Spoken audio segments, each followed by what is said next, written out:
Bonjour à tous. Eh bien, prenons encore un instant pour un autre passage du Livre du ciel de Luisa Picaretta. Ces passages sont vraiment assez courts et je trouve qu'ils sont tellement importants, ils nous gorgent tellement de l'amour même de Jésus que vraiment ouvrons-nous et prenons ce temps vraiment pour désirer plus ardemment la divine volonté. Au nom du Père qui m'a créé, du Fils qui m'a sauvé et du Saint-Esprit qui me sanctifie. Amen. Jésus, je me plonge à nouveau en toi et je te demande bien de me remplir de ta présence, de ta lumière, de ton Esprit Saint, de ta beauté, de ta sagesse, de ta puissance, de ton intelligence, de tout ce que tu es, Jésus. Je veux être une extension de toi et que tu puisses prendre complètement le lead de toute ma vie, de toute cette journée. Et bien particulièrement, et bien dans ce moment, toi-même, méditer le passage, et bien que tu nous donnes ce nouveau passage ce matin. Merci Seigneur pour tout ce que tu nous donnes, pour ta générosité, pour ton amour infini pour chacun de nous. Vraiment merci avec tes propres remerciements.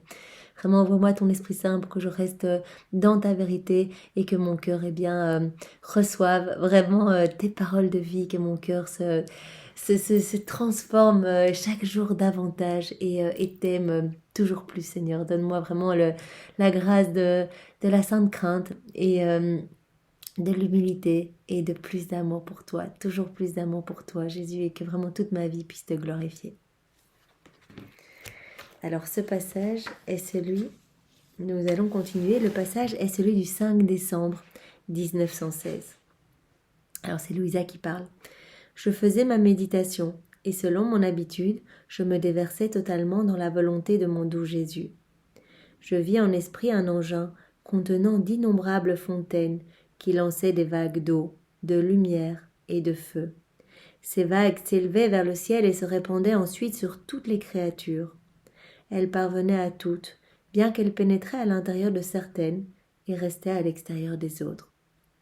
Donc Louisa s'immerge dans la divine volonté, elle est en train de méditer en union avec Jésus et elle voit une grande machine qui lance des jets d'eau, des jets de lumière, des jets de feu. Et vraiment, et tous les hommes reçoivent ces jets.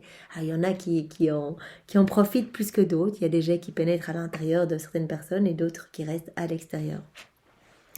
Mon toujours aimable Jésus me dit « Moi, je suis l'engin, et mon amour maintient cet engin en action, afin qu'il déverse ses vagues sur tous. » Donc c'est vraiment l'amour de Jésus qui vraiment a ce désir de recouvrir toute l'humanité de sa lumière, de son amour, de sa puissance, de ses grâces, de ses bénédictions. Vraiment, ce sont tous des jets de bénédictions qui rejaillissent sur les hommes. Pour ceux qui m'aiment, qui sont vides et qui veulent recevoir ces vagues, celles-ci entrent en eux. Tous ceux qui ont le désir de vivre avec Jésus, de pouvoir devenir meilleurs, ils vont recevoir toutes ces vagues d'amour et de grâce. Ils vont s'en remplir complètement. Quant aux autres, ils seront juste touchés, ça restera à l'extérieur d'eux. Et ils seront touchés par ces vagues de manière à ce qu'ils deviennent disposés à recevoir un si grand bien. Donc le Seigneur aime chacun et va essayer vraiment jusqu'au bout de sauver nos âmes. Et donc vraiment ces âmes vont recevoir constamment ces bénédictions et ces grâces pour que leur cœur se dispose pour accueillir en fait. Mais il ne peut pas forcer des âmes à s'ouvrir, à se remplir de ces bienfaits. Les âmes qui font ma volonté et vivent en elle se trouvent dans l'engin lui-même. Et que ces âmes vivent en moi, elles peuvent disposer des vagues pour le bien des autres, ces vagues étant tantôt lumière qui illumine, tantôt feu qui enflamme, tantôt eau qui purifie. Donc les âmes qui s'immergent en Jésus, qui vivent complètement fusionnées en Jésus, identifiées à Jésus, sont vraiment à l'intérieur de Jésus, sont comme dans la machine. Et donc elles peuvent disposer de toutes ces grâces, de toutes ces merveilles que Jésus donne aux hommes, des lumières qui illuminent, du feu qui enflamme les cœurs, de l'eau qui purifie. Et donc elles peuvent disposer de ces fontaines pour aller les distribuer sur tous les hommes de tous les temps. Comme il est beau de voir ces âmes qui vivent dans ma volonté sortir de mon engin comme autant de petits engins se diffusant pour le bien de tous. Donc Jésus utilise une métaphore, mais il l'a déjà dit dans de nombreux passages. Quand vous vous unissez à moi dans ma divine volonté, vous devenez d'autres petits Jésus. Vraiment, je le dis à chaque fois avec beaucoup d'humilité, ce sont les mots de Jésus. Mais donc vraiment, Jésus vient vraiment mettre tous ses attributs et c'est lui-même qui vient agir à travers nos humanités quand on s'abandonne entre ses mains. Et donc on devient tellement rempli de sa divinité et de la présence de la Trinité Sainte qu'on devient comme d'autres petits Jésus. Et donc vraiment il dit mais que ça lui fait plaisir de voir en fait que voilà, que toutes ces petites âmes sont comme des autres petits engins qui vont aller faire rejaillir dans les cœurs toutes ces bénédictions et toutes ces grâces qu'il veut donner. Donc vraiment, il peut s'appuyer sur les âmes qui vivent dans sa divine volonté et ce sont pour Jésus bien comme des extensions de sa propre humanité, des autres petits engins qui viennent à la recherche des âmes à sauver. Donc elles se diffusent pour le bien de tous. Ensuite, elles reviennent à l'intérieur de l'engin en disparaissant du milieu des créatures pour vivre en moi et en moi uniquement. Donc après, voilà, il continue cette image et dit voilà, ces âmes qui font des actes dans la divine volonté, elles distribuent en fait ma lumière sur les hommes, elles distribuent mon amour, etc. Et puis voilà, quand elles ne font pas d'actes dans la divine volonté ou elles peuvent toujours se reposer en moi. Donc elles retournent, elles quittent les choses du monde, les créatures, etc. Et elles viennent vivre en moi et en moi uniquement. Et d'ailleurs, nous sommes appelés à ne vivre que dans la divine volonté, que tous nos actes soient faits par Jésus, pour Jésus et en Jésus. Donc ça doit être à mon avis le dernier niveau de la vie dans la divine volonté. Il y a différents niveaux. Et bien, nous pouvons vraiment désirer ardemment que Jésus fasse tout en nous de manière continuelle, que vraiment que nous soyons comme d'autres lui-même, comme d'autres Christ.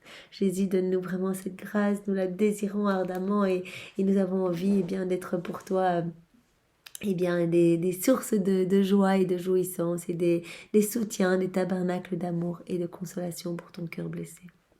Au nom du Père et du Fils et du Saint-Esprit. Amen. Bien, soyez tous bénis et voilà, faites beaucoup d'actes dans la divine volonté. Au plus nous faisons des actes, au plus nous nous remplissons de lumière, au plus Jésus peut opérer, au plus Jésus peut nous purifier, au plus nous regagnons cette ressemblance que nous avons perdue et nous allons devenir les extensions de Jésus. Donc ça c'est magnifique et nous pouvons vraiment demander la grâce également de la constance parce que voilà, faire des actes dans la divine volonté un jour et puis après pendant une semaine plus rien du tout et puis de nouveau ça, Jésus regarde, observe avant de donner ce prodige des prodiges parce que voilà, il a peur d'être à nouveau rejeté et donc offrons-lui la constance. Voilà, c'est pour ça que ces moments que nous prenons, ces moments d'amour qui peuvent paraître un peu répétitifs, Louisa n'a fait que ça toute sa vie, réparer à chaque instant, elle s'imaginait dans la divine volonté et elle reprenait les actes de tous ses frères et sœurs, elle réoffrait amour et réparation à la Trinité Sainte. Et bien voilà, cela est un gage de notre amour. Tous ces moments que nous prenons, voilà, chez nous à lire les écrits du ciel, à essayer vraiment de nous unir à chaque instant, essayer de nous rappeler, d'appeler Jésus dans toutes nos actions, eh bien ce sont des gages de notre amour pour Jésus. Et donc ça lui fait immensément plaisir et alors il va disposer nos cœurs et il va nous donner encore plus de grâce pour que vraiment nous puissions être complètement fusionnés en lui et être d'autres lui-même. Voilà, eh bien soyez tous bénis et passez une belle journée. Au nom du Père et du Fils et du Saint-Esprit. Amen. Au revoir à tous.